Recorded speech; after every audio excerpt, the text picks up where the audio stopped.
Hello दोस्तों, कैसे आप लोग। आज वीडियो पढ़ने वाले हैं हम क्लास 10 के मैथ के प्रश्नावली 7.3 का क्वेश्चन नंबर 4 और 5। इसके पिछले वीडियो में हमने इसके पिछले सभी चैप्टर को बहुत अच्छी तरीके से पढ़ा है। आपको इस सभी वीडियो का लिंक डिस्क्रिप्शन में मिल जाएगा, आप वहां जाकर के देख सकते हैं। तो चलिए शुरू करते हैं। तो प्रश्नावली 7.3 का क्वेश्चन नंबर 4, चौथा क्वेश्चन है कि उस चतुर्भुज का क्षेत्रफल ज्ञात कीजिए जिसके शीर्ष इसी क्रम में है। यहाँ पर शीर्ष दिया हुआ है -1, -2, फिर -3, -5, फिर 3, -2 और 2, 3। यहाँ पर हमें एक चतुर्भुज दिया हुआ है और इसका शीर्ष, पहले हम एक चतुर्भुज यहाँ पर बना लेते हैं। ठीक है, किसी प्रकार का एक चतुर्भुज आप बना सकते हैं यहाँ पे। अब इस चतुर्भुज का हम कोई नाम रख लेते हैं ABC। अब यहाँ पर सभी शीर्षों का निर्देशांक हमारे पास दिया हुआ है। तो पहला है -4, -2, दूसरा है -3, -5 और तीसरा है 3, -2 और चौथा है 2, 3। ठीक है, उसके बाद इसका हमें क्षेत्रफल निकालना है। अब यहाँ से समझिए कि इसका क्षेत्रफल हम कैसे निकालेंगे। हमारे पास तो चतुर्भुज का क्षेत्रफल का कोई सूत्र दिया हुआ नहीं है। तो फिर जब भी कभी इस टाइप का क्वेश्चन आए, चतुर्भुज दे दिया जाए और फिर इसका क्षेत्रफल निकालने के लिए कहा जाए, तो आप क्या करेंगे कि इसके कोई एक विकर्ण खींचेंगे।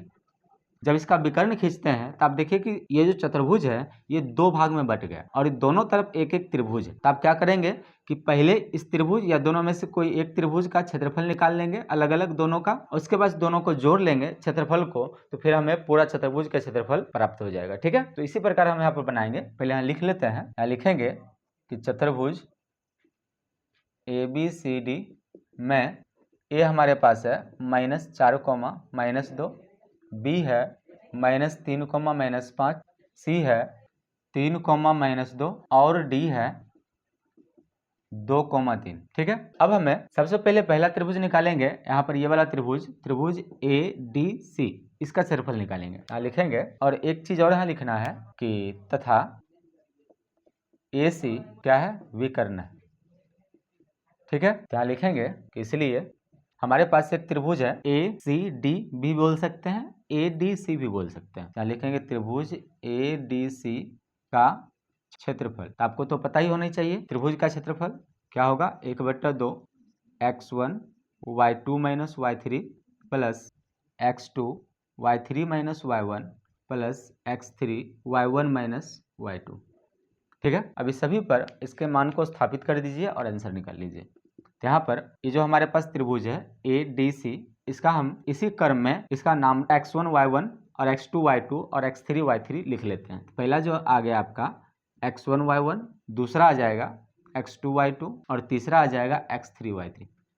ठीक है, तो हमारे पास सबसे पहले 1/2 है, उसके बाद x1 हमारे पास है -4, y2 हमारे पास है 3 और y3 हमारे पास है -2, तो उसका माइनस और इसका माइनस हो जाएगा +2। उसके बाद x2 हमारे पास है 2, y3 - y1, तो y3 का मान हमारे पास देखिए यहाँ पर -2 है, तो आ जाएगा -2। उसके बाद y1 का मान है -2, तो यहाँ देखिए कि ये वाला माइनस और इसका माइनस दोनों मिलकर आ जाएगा प्लस, तो +2 आ जाएगा यहाँ पे। उसके बाद x3 भी 3 है और y1 का मान -2 और y2 3। अब आगे देखिए, ये हो जाएगा 1/2 -4 इंटू, दोनों को जोड़ने पर 5 हो जाएगा। उसके बाद 2 इंटू, यहाँ पर प्लस माइनस है, माइनस हो जाएगा 0। उसके बाद 3 इंटू, यहाँ हो जाएगा -5। ठीक है, तो आगे देखिए आ जाएगा 1/2, उसके बाद दोनों को गुना करने पर -20 और यहाँ तो 0 ही हो जाएगा, यहाँ पर प्लस और माइनस -15। अब दोनों को जोड़ लेंगे, 1/2 इंटू आ जा रहा है यहाँ पर -35। ठीक है, तो ये आ जाएगा -35/2, जो भी क्षेत्रफल माइनस में आए तो उसे आप प्लस में लिख सकते हैं, तो ये हो जाएगा 35/2 वर्ग इकाई। ठीक है, अब दूसरा त्रिभुज जो हमारे पास है त्रिभुज ABC, अब इस त्रिभुज का क्षेत्रफल निकालेंगे। ठीक है, क्या लिखेंगे कि पुनः त्रिभुज ABC का क्षेत्रफल। तो यहाँ पर हम सूत्र नहीं लिखेंगे, डायरेक्ट इसके मान को स्थापित कर देंगे क्योंकि सूत्र हमारे पास पहले से लिखा हुआ है। यहाँ आ जाएगा पहले 1/2, ये सूत्र में आप देखिए पहले 1/2 है, उसके बाद है x1। यहाँ पर सबसे पहले इसके मान को हम लिख लेते हैं, जैसे यहाँ ABC है तो A जो होगा उसमें x1 y1 होगा, B x2 y2 होगा और C x3 y3 होगा। यहाँ पर इसे हम हटा लेते हैं। ठीक है, इस तीनों के मान को अब स्थापित करेंगे। यहाँ पर सूत्र में है पहले x1, तो x1 का मान है -4, यहाँ लिखेंगे -4 इंटू फिर है y2 माइनस y3, हमारे पास है y2 का मान -5, y3 का मान -2, यहाँ हो जाएगा -5 और माइनस फिर से हम -2 है तो माइनस माइनस हो जाएगा प्लस। यहाँ देखिए दूसरे स्टेप में है x2 का मान आप देखिए -3 है, यहाँ लिखेंगे -3। उसके बाद है y3 माइनस y1, तो y3 हमारे पास है -2 और y1 देखिए ये भी है -2, एक सूत्र में माइनस है और एक यहाँ पर माइनस है, दोनों मिलकर यहाँ प्लस हो जाएगा। उसके बाद आगे देखिए तीसरा स्टेप में है x3, तो x3 हमारे पास है 3, यहाँ लिखेंगे 3 इंटू y1 माइनस y2, तो y1 हमारे पास है -2, यहाँ लिखेंगे -2 और माइनस y2, तो y2 का मान है -5, तो इसका माइनस माइनस प्लस हो जाएगा। अब आगे सॉल्व करिए इसे, 1/2 अब हो जाएगा -4 इंटू, इस दोनों में माइनस करेंगे क्योंकि 5 माइनस में है और ये प्लस में है, तो माइनस करेंगे तो हो जाएगा ये -3 और आगे देखिए ये तो प्लस माइनस माइनस हो जाएगा इंटू ये तो 0 हो जाएगा क्योंकि एक प्लस एक माइनस है, दोनों समान संख्या है तो घट के 0 हो जाएगा। यहाँ पर 3 इंटू यहाँ देखिए एक प्लस एक माइनस, यहाँ भी माइनस करेंगे तो 3 हो जाएगा। अब आगे आ जाएगा 1/2 इंटू, इस दोनों को गुना करने पर 12 आ जाएगा और आगे देखिए 0 हो जाएगा, माइनस में रही या प्लस में उससे कोई फर्क नहीं पड़ता क्योंकि 0 में ना ही माइनस होता है ना ही प्लस होता है। उसके बाद 3/3 9, आगे आ जाएगा 1/2 इंटू 12 और 9 दोनों को जोड़ेंगे तो हो जाएगा 21, तो आगे आ जाएगा 21/2 वर्ग इकाई। ठीक है, तो यहाँ पर पहले आ रहा है 35/2 और दूसरी बार आ रहा है 21/2। हम इस दोनों को जोड़ लेंगे तो हमारे पास आ रहा है चतुर्भुज एबीसी का क्षेत्रफल मिल जाएगा। ठीक है, यहाँ पर इसे लिख लेते हैं, क्या लिखेंगे कि चतुर्भुज एबीसीडी का क्षेत्रफल। तो एबीसीडी का जो क्षेत्रफल होगा उसमें हो जाएगा क्षेत्रफल, पहला त्रिभुज जो है एडीसी, क्षेत्रफल त्रिभुज एडीसी प्लस क्षेत्रफल त्रिभुज एबीसी। ठीक है, अब देखिए कि एडीसी का जो क्षेत्रफल है वो कितना आ रहा है हमारे पास 35/2, क्या लिखेंगे 35/2 प्लस इसका आ रहा है 21/2, क्या आ जाएगा 21/2। और आपको पता होना चाहिए कि जब हर एक समान रहता है तो अंश को हम डायरेक्ट जोड़ देते हैं, डायरेक्ट इसे जोड़ दीजिए तो 5 और 1 हो जाएगा 6 और 3 2 5 बट्टा में 2, जब इसे आप काटिएगा तो आ रहा है 28 वर्ग इकाई होगा, वर्ग इकाई या वर्ग मात्रक दोनों आप लिख सकते हैं। ठीक है, इस प्रकार आप इस टाइप के किसी भी क्वेश्चन को बहुत आसानी से बना सकते हैं। जब भी आपको इस टाइप से किसी भी चतुर्भुज का क्षेत्रफल निकालने के लिए कहा जाए तो आप उसे किसी एक विकर्ण को खींचकर उसे 2 त्रिभुज में बांट देंगे और दोनों त्रिभुज का क्षेत्रफल निकालकर फिर उसे जोड़ देंगे तो जो है पूरा क्षेत्रफल चतुर्भुज का निकल जाएगा। ठीक है, तो आप इसका स्क्रीनशॉट ले लीजिए। हम चलते हैं इसके अगले क्वेश्चन नंबर 5 की तरफ। ठीक है, अगला क्वेश्चन है क्वेश्चन नंबर 5वां क्वेश्चन है कि कक्षा 9th में आपने पढ़ा था अध्याय 9 में और उदाहरण 3 में रूल 1 पढ़ा था कि किसी त्रिभुज का एक माध्यिका जो है उसे बराबर क्षेत्रफल वाले 2 त्रिभुज में विभाजित करता है। यह बात हमने कक्षा 9 में पढ़ चुका है। ठीक है, तो उसी आधार पर हमें क्या करना है, यहाँ कह रहा है कि उस त्रिभुज एबीसी के लिए एक परिणाम का सत्यापन कीजिए जिसके शीर्ष ए दिया हुआ है 4, बी दिया हुआ है 3, और सी है 5, 2। ठीक है, यहाँ पर ये जो परिणाम है, ठीक है, इस परिणाम को सत्यापित आपको करना है कि एक एबीसी त्रिभुज है और इसके माध्यिका जो इसको 2 बराबर क्षेत्रफल में जो बांटेगा, आपको सत्यापित करना है कि ये दोनों क्षेत्रफल बराबर ही होता है। ठीक है, तो पहले हम एक यहाँ त्रिभुज बना लेते हैं जो हमारे पास दिया हुआ है त्रिभुज एबीसी, यहाँ हो रहा है इस प्रकार से हम बना लेते हैं त्रिभुज एबीसी और हमारे पास तीनों का निर्देशांक दिया हुआ है, ए का 4, तो लिख लेंगे 4, बी का निर्देशांक है 3, सी का निर्देशांक है 5, 2। ठीक है, अब इसकी एक माध्यिका है। ठीक है, तो एक माध्यिका है, खींच लेते हैं। ठीक है, हम इस साइड लिख लेते हैं, ठीक रहेगा। बी का है 3, तो ये माध्यिका को आप डी नाम रख लीजिए। ठीक है, तो पहले हम इसे लिख लेते हैं कि त्रिभुज एबीसी में हमारे पास ए है 4, बी है 3, और सी है 5, 2। ठीक है, तथा AD जो है वो माध्यिका है, AD माध्यिका है। ठीक है, तो माध्यिका है, इसका मतलब है कि D बिंदु, ये माध्यिका जिस बिंदु पर टकरा रही है D बिंदु BC का मध्य बिंदु होगा। माध्यिका का ही रूल होता है कि माध्यिका जहां पे पहुंचती है आधार पे, वो आधार को 2 बराबर भागों में बांटती है। ठीक है, यहाँ पर हम लिखेंगे इसलिए D का निर्देशांक, तो D का निर्देशांक जो होगा वो BC का मध्य बिंदु होगा। यहाँ लिखेंगे BC का मध्य बिंदु। ठीक है। तो BC का मध्य बिंदु सूत्र आप सबको पता होगा। मध्य बिंदु सूत्र क्या होता है? x1 plus x2/2 y1 plus y2/2। ठीक है। तो BC के लिए ये हो गया x1 और ये हो गया x2। BC है, पहला हो गया x1 y1 और दूसरा हो गया x2 y2। ठीक है। हमारे पास क्या चाहिए? x1 plus x2। x1 है 3 और x2 है 5, तो 3 प्लस 5 बट्टा में 2। y1 है -2 और y2 है 2। आगे आ जाएगा, दोनों को जोड़ने पर 8/2 और यहाँ तो माइनस हो जाएगा 0/2। तो हमारे पास इसका मान आ रहा है 4,0। ठीक है। तो ये हमारा मध्य बिंदु हो रहा है D का निर्देशांक। ठीक है। तो हमारी माध्यिका का निर्देशांक है 4,0।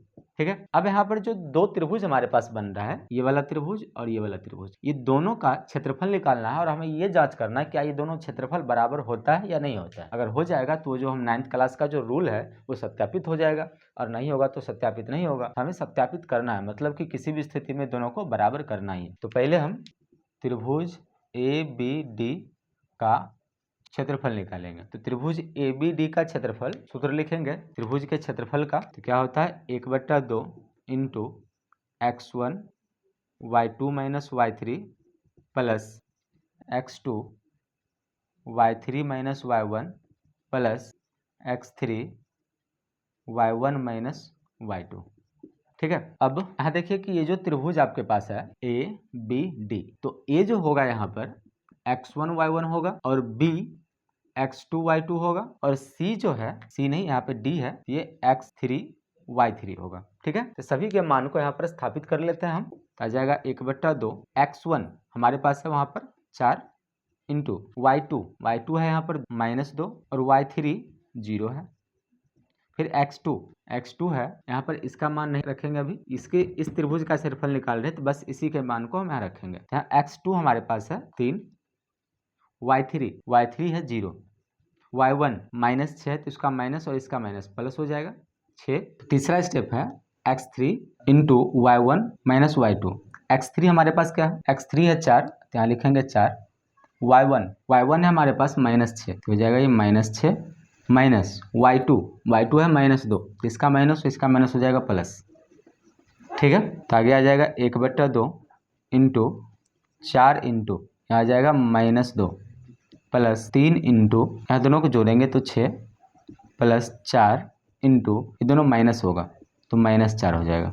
ठीक है। उसके बाद 1/2 इस दोनों को गुना करिएगा तो -8 होगा और ये हो जाएगा 6 का 18 प्लस 4 चौका 16, यहाँ माइनस में 16 होगा। ठीक है। अब यहाँ पहले सबसे पहले हम क्या करेंगे कि एक समान चिन्ह वाले को जोड़ लेंगे, तो 16 और 8 हो जाएगा 24, माइनस में 24 होगा और प्लस 18। तो आगे आ जाएगा 1/2 इंटू दोनों को जोड़ेंगे माइनस होगा तो हो जाएगा, ये माइनस करने पर 24 में से 18 माइनस होगा तो 6, बड़ी संख्या माइनस है तो माइनस रखेंगे और कटने पर आ जाएगा -3, ये वर्ग इकाई हो जाएगा। तो -3 को हम प्लस में रख सकते हैं। आपको पता है क्षेत्रफल जब भी हम लिखते हैं तो माइनस जो है उसे प्लस में लिखा जाता है, तो 3 वर्ग इकाई होगा। ठीक है। अब इसके बाद हम दूसरे त्रिभुज ADC का क्षेत्रफल हम निकालेंगे। ठीक है। तो अगला त्रिभुज है त्रिभुज ADC का क्षेत्रफल। अब इसमें भी हम क्या करेंगे, सबसे पहले इसके सूत्र लिखेंगे। तो सूत्र तो पहले हमारे पास लिखा हुआ ही है। ठीक है।